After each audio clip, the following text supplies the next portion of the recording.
was talking to one of my commercial real estate clients this morning. He was complaining because he's got a deal that feels like it's stuck. We're about a week or two from closing, and there's one more agreement that has to be done between the buyer's attorney and the seller's attorney, and it hadn't been moving forward. It's not, the attorneys are, I don't know, he says are just messing around, and they haven't made it a priority to get it done. So this deal has now drug on for another month. And I said, all right, so what have you tried to do? And he said, well, I've called the attorneys and raised hell with them, told them to do it. But both of them have said to me, look, you're not my client. You can't tell me what to do. And I said, okay, so did you talk to, he represents the seller. And I said, when you talk to the seller, what did he say? He goes, well, yeah, you need to get this done, but he really hasn't pushed his attorney.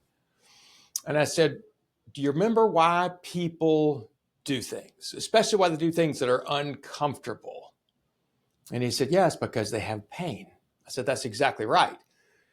And my client said, but this guy has pain. Every time this thing goes on, he's having to pay interest.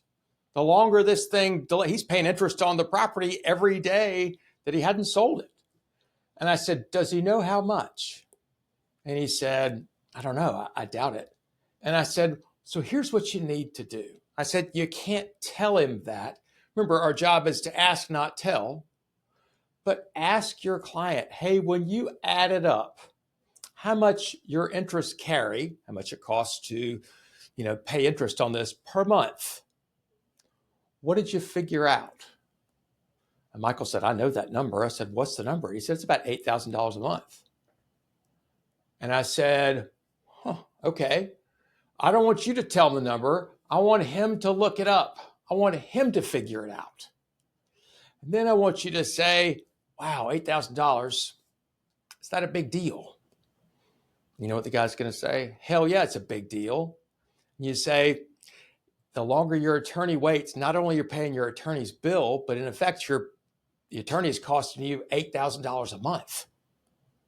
I said, because in order for somebody to do something, especially something that's hard, they've got to have an emotional, compelling, personal reason to do it. And so maybe your guy knows it's a problem, but help him figure out how much money it's costing him every week, every day, every month that this closing gets delayed. And then say, $8,000, is that a big deal? What would you do with that money if you had it, right? And let your client get mad, not at you, but at the problem. And my guess is then he will find the motivation, he'll find the gonads, he'll find the backbone to call his attorney and say, get this shit done. It's costing me a fortune. So the lesson here is, whenever you get in trouble, whenever things slow down, whenever your deal is stuck, go back to the original pain, the personal, compelling reason why somebody would make a change in the first place. And say, is that still an issue? Is that still a thing?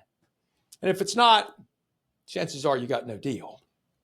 But go back and ask them, is this still something that's important for you to fix?